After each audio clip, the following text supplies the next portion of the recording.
Hello, Mr. Buffett and Mr. Munger. My name is David Klein-Rodick from Lincolnshire, Illinois. Thank you for letting me ask the first question. I wanted to say I am sorry for the loss of your friend, Mrs. Graham, last year. My question is, you have said that your favorite time to own a stock is forever, yet you sold McDonald's and Disney after not owning them for long. How do you decide when to hold forever and when to sell? And also, are you and Mr. Munger wearing Fruit of the Looms?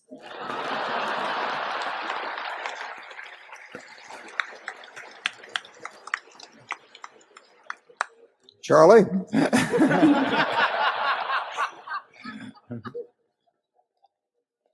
I think I better answer the question. I can answer unequivocally, I am wearing Fruit of the Loom. And I'm not sure whether Charlie wears underwear, do you? I haven't bought any new underwear in a long time, and therefore I'm inappropriately attired. He's waiting for a discount. Don't let him kid you. Well, the answer, it's a very good question about selling. I mean, it's not our natural inclination to sell. And on the other hand, and we have held the Washington Post stock since 1973. I've never sold a share of Berkshire, having bought the first shares in 1962.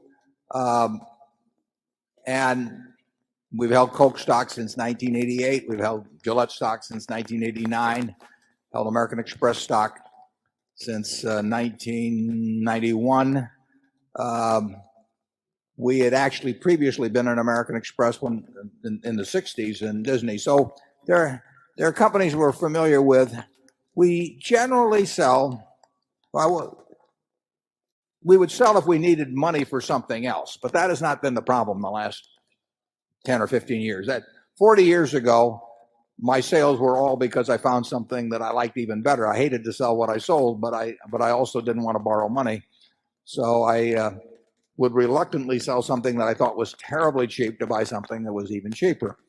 Those were the times when I had more ideas than money. Now I've got more money than ideas, and that's a different equation. So now we sell really when we think that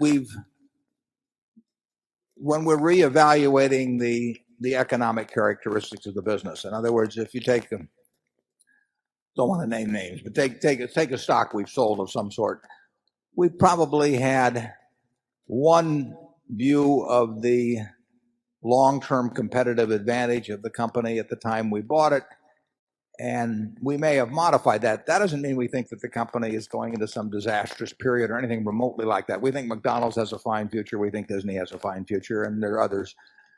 But we probably don't think that their competitive advantage is as strong as we might have thought, as we thought it was when we initially made the decision. That may mean that we were wrong when we made the decision originally. It may mean that we're wrong now, and that their strengths are every bit as what they were before. But for one reason or another, we think that the strengths may have been eroded to some degree. A classic case on that would be the newspaper industry generally, for example. I mean, in 1970, if Charlie and I were looking at the newspaper business, we felt it was about as impregnable a franchise as could be found. We still think it's quite a business, but we do not think the franchise in 2002 is the same as it was in 1970. We do not think the franchise of a network television station in 2002 is the same as it was in 1965. And those beliefs change quite gradually, and who knows whether they're precise, whether they're right even, but that is the reason in general that we sell now. If we got into some terribly cheap market, we might sell some things that we thought were cheap to buy something even cheaper after we'd bought lots and lots of equities. But that's not the occasion right now. Charlie? Nothing to add. He's been practicing for weeks. Okay, let's go to zone 2.